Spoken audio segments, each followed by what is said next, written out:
Senyum dong, siap.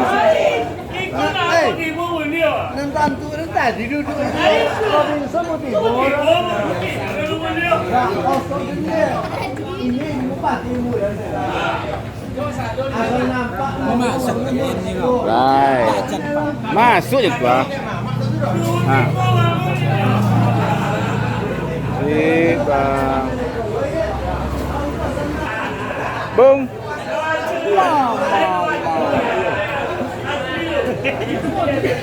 dia tak mau nanti kita motor dulu. Ini naik lalu.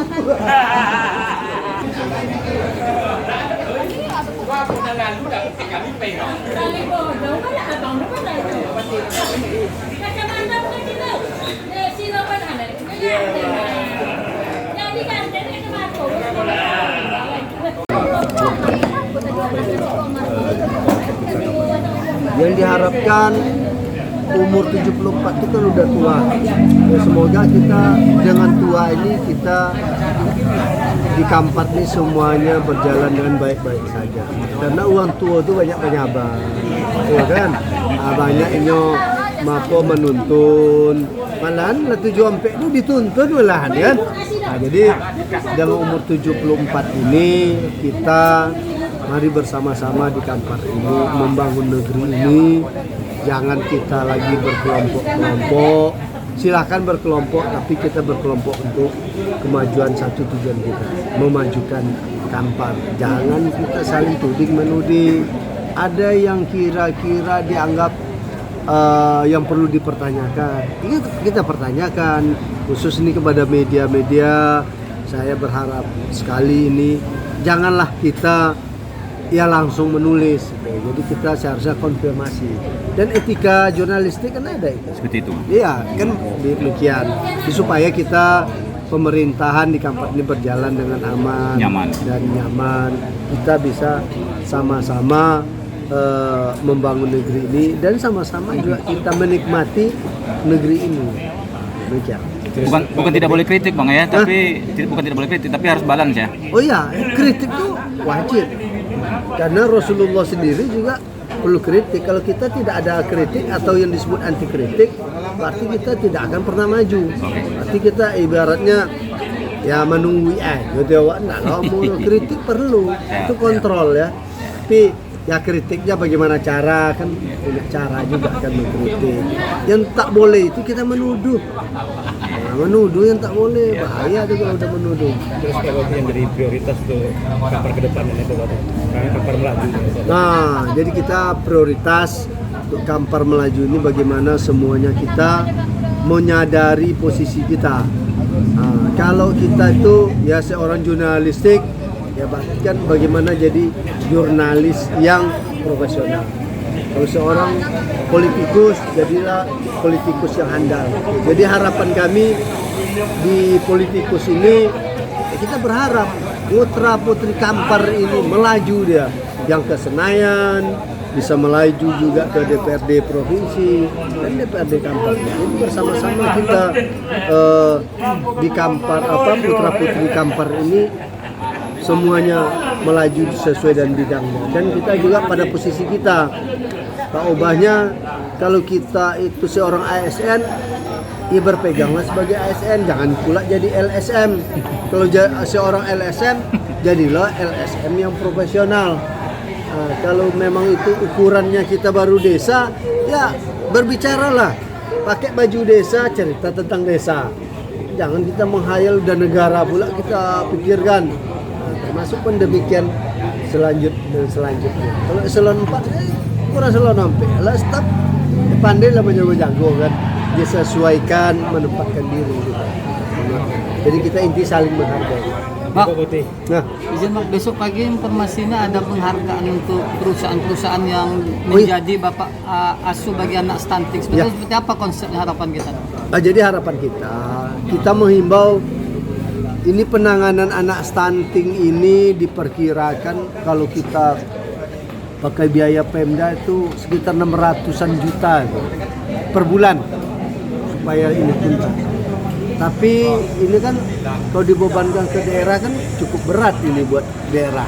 Jadi kita bermitra, kita mengajak ya, bukan memaksa, beda.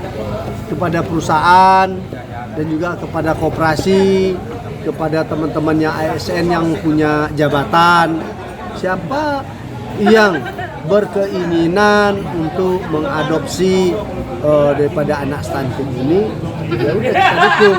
Dan bagi umpamanya perusahaan mengadopsi, umpamanya sekarang dia udah mengambil sekian orang, ternyata ada kendala masalah keuangan, kita kan rezeki kan turun naik.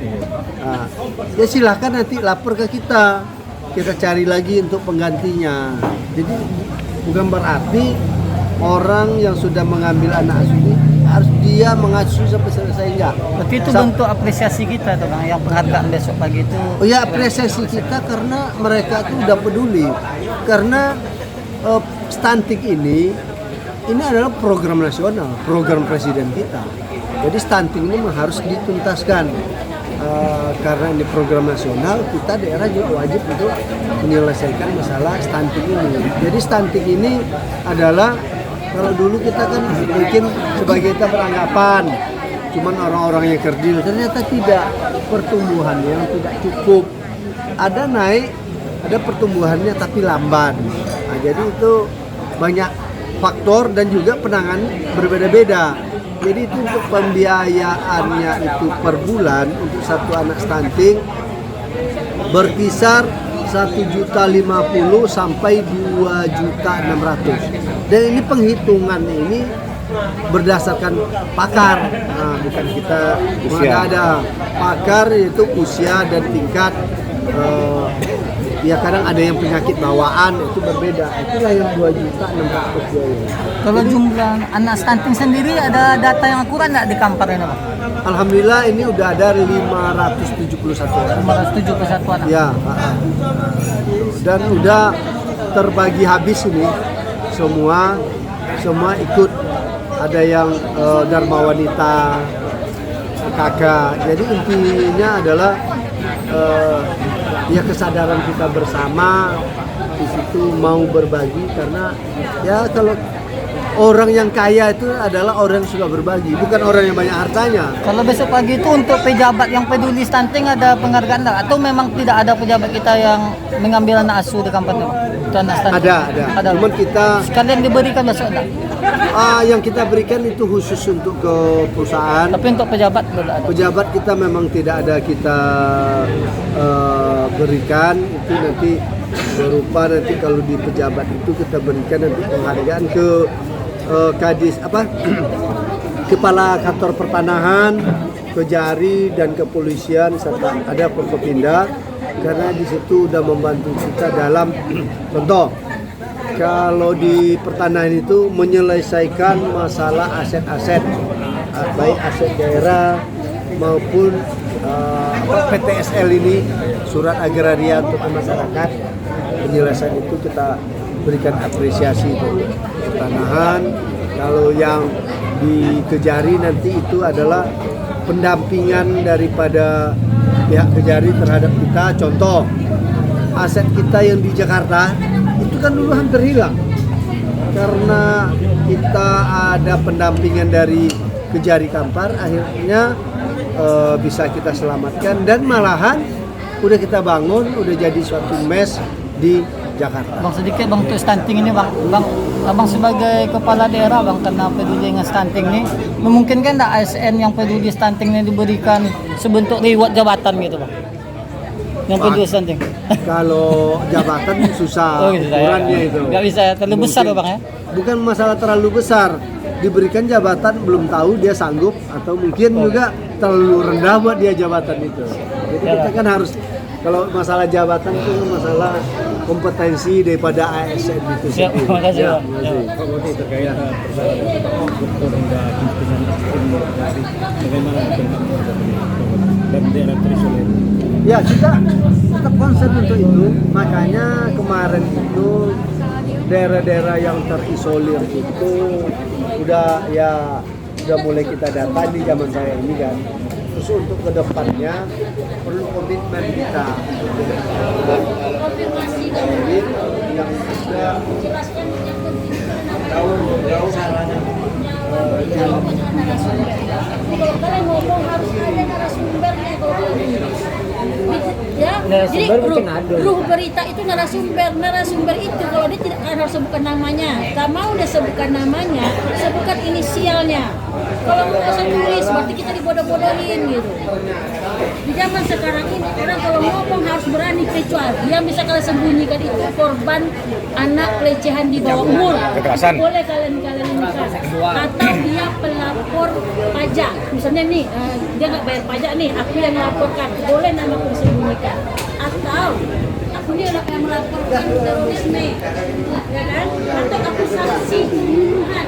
Kemarin kita sudah menyalurkan itu Menurut namanya tidak mau disebutkan, bodoh kita orang.